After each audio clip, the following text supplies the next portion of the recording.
नमस्कार प्यारे प्यारे दोस्तों।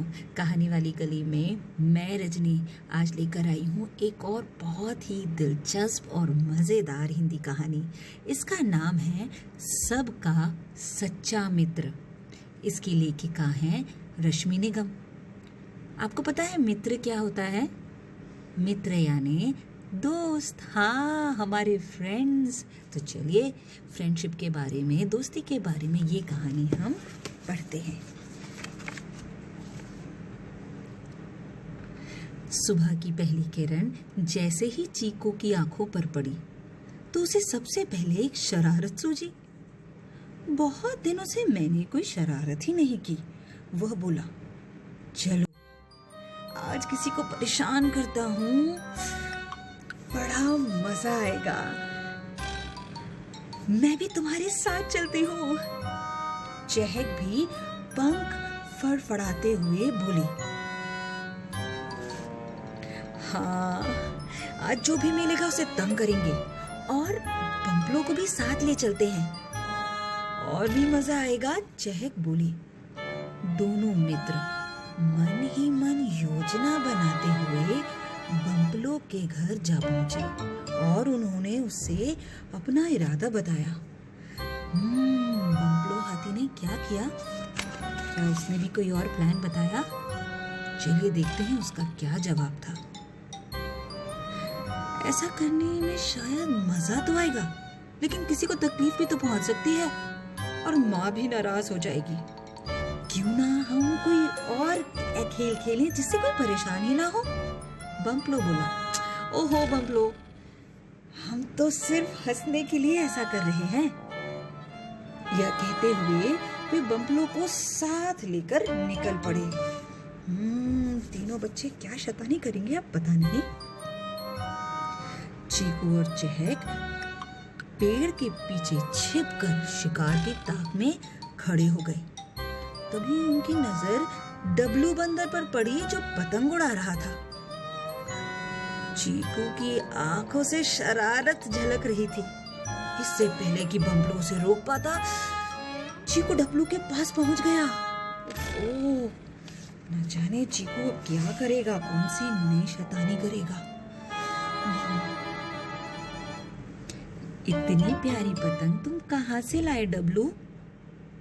अपनी नई पतंग और अपनी पतंगबाजी की कला पर बड़ा गर्व महसूस करते हुए डब्लू बोला, ये मुझे मेरी बुआ ने तोहफे में दी थी। आपको भी आपकी बुआ मौसी तोहफा देती है ना, गिफ्ट्स देती हैं। वो कितने खास होते हैं ना आपके लिए। वैसे ही डब्लू के लिए ये पतंग उतनी ही स्पेशल थी।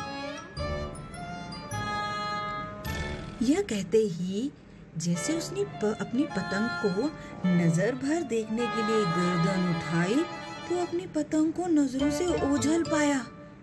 चीकू ने पतंग की डोर को कैंची से काट दिया था। अब वह दूर एक डूबते हुए तारे जैसी नजर आ रही थी।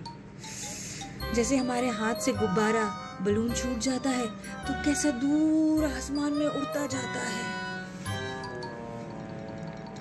डब्लू की आंखों से आंसुओं की धारा बहने लगी और वो मुंह लटकाकर अपने घर की ओर चल पड़ा। जब उसने घूम कर देखा तो अपने दोस्तों को हंसता हुआ पाया। इससे वो और दुखी होकर तेजी से घर की ओर दौड़ा। मेरी पतंग, मेरी स्पेशल पतंग, मैं क्या करूं? इस घटना को देख बम्पलो का मन भी बहुत उदास हो गया। उसने पेड़ के पीछे खड़े होकर सब कुछ देख लिया था। वो बाहर निकलकर बोला, ये अच्छा नहीं हुआ। मैं कभी सोच भी नहीं सकता था कि तुम अपने अच्छे दोस्त के साथ ऐसा करोगे। मुझे ये खेल बिल्कुल पसंद नहीं आया। मैं डब्लू से मिलने जा रहा हूँ। बम्पलो तो निकल पड़ा। उसके पीछे पीछे चीकू और चहक भी। तुम चिंता क्यों कर रहे हो बम्पलो, हम उसे मना लेंगे। चीकू बोला, हम भी उससे बहुत प्यार करते हैं, हम तो सिर्फ खेल खेल रहे थे। ये बात करते हुए वे कालू जी के गैराज के सामने से गुजर रहे थे। इससे पहले कि बम्पलो उन्हें रोक पाता, चीकू और चहक अंदर पहुंच गए। दोनों ने कालू जी को बातों में फुसलाकर उनके औजार छुपा दिए। वापस आओ, तुम दोनों वापस आओ, बम्पलो ने उन्हें इशारे से बुलाने लगा। अचानक किसी ने बम्पलो की पीठ पर हाथ रखा। वो हाथ हवलदार महाशय का था, जिन्होंने बम्पलो को छिपे हुए और चीकू को औजार छुपाते हुए देख लिया था। अच्छा, तो ये बदमाशी हो रही है, वे बोले। बम्पलो, मैं हैरान हूँ कि तुम भी ऐसा कर सकते हो। तुम्हारी माँ को ये जानकर बहुत दुख होगा कि आज शुभ कार्य दिवस पर तुम लोग बुरे नागरिकों के जैसे बर्ताव कर रहे हो। क्या हवलदार महाशय, आज शुभ कार्य दिवस है? ये जानकर बम्पलो को बहुत दुख हुआ। उसे अपने आप पर बहुत गुस्सा आने लगा कि उसने अपने दोस्तों के कहने में आया क्यों। देखो मित्रों, आज शुभ कार्य दिवस है और हवलदार जी ने भी हमें देख लिया है कि हमने कितना बुरा बर्ताव किया है। वे जरूर मम्मी माँ से मेरी शिकायत कर देंगे। बम्पलो भी परेशान हो गया। उसे कुछ समझ में नहीं आ रहा था अब क्या होगा। चीकू और जय को अब अपनी गलती का एहसास हुआ और बम्पलो को अपने साथ मिलाने का अफसोस। हमें माफ कर दो बम्पलो, हमारे साथ तुम भी मुसीबत में फंस गए। हम वादा करते हैं कि अब हम किसी को तंग नहीं करेंगे, दोनों ने एक आवाज में बोला। बम्पलो जानता था कि उसके दोस्त दिल से अच्छे हैं और पूरी सच्चाई से ये वादा कर रहे थे। उसने दोनों को गले लगा लिया और कहा कि चलो हम कालू जी के औजार उन्हें लौटा देते हैं। ये तो अच्छा सुझाव है।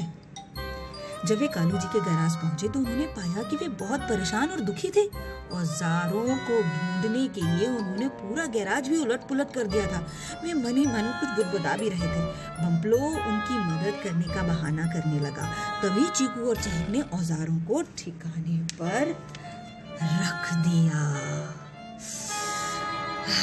ये तो ठीक किया, पर अगर कालू जी ने उन्हें रखते हुए देख लिया होगा तो वो तो पकड़े जाएंगे। ये देखिए कालू जी, बम्पलो बोला, आप इन्हें ही ढूंढ रहे थे? कालू जी हैरान हो गए। कहाँ थे ये? मैं तो गैराज का चप्पा छप्पा छान लिया था। कितनी बार मैंने ढूंढा लेकिन मुझे तो मिले ही नहीं। जरूर मेरी नजरें कमजोर हो गई हैं। तुम्हारा बहुत बहुत शुक्रिया बच्चों, तुमने आज शुभ कार्य दिवस पर मेरी इतनी मदद की।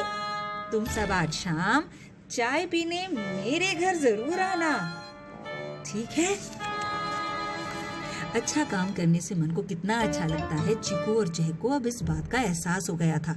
चलो अब हम डब्लू के पास चलते हैं, वे बोले। डब्लू अब भी बबलू बंदर के पास बैठकर अपना दुखड़ा रो रहा था।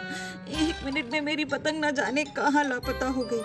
ये कहते हुए जब तीनों मित्रों ने सुना तो उन्हें और भी पछतावा होने लगा। दुख की बात तो है, अपने ही दोस्त को परेशान देखना अपने कारण, इसमें क्या मजा है भला। उन्होंने डब्लू से सब सच कह दिया। सुनकर डब्लू को बहुत बुरा लगा कि उसके मित्रों ने उसके साथ ऐसा किया। क्योंकि उन्हें अपनी गलती का एहसास हो गया था तो उसने उन्हें माफ कर दिया और उन्हें गले लगा लिया। गलतियां तो हम सबसे होती हैं, लेकिन उन्हें कबूल कर लेने से और उनका सामना कर लेने से हम छोटे नहीं होते बल्कि पक्के हो जाते हैं और उन्हें नहीं दोहराते। बम्पलो बोला। बम्पलो, तुम सचमुच सच्चे मित्र हो, चीकू ने कहा और सब एक साथ गाना गाने लगे।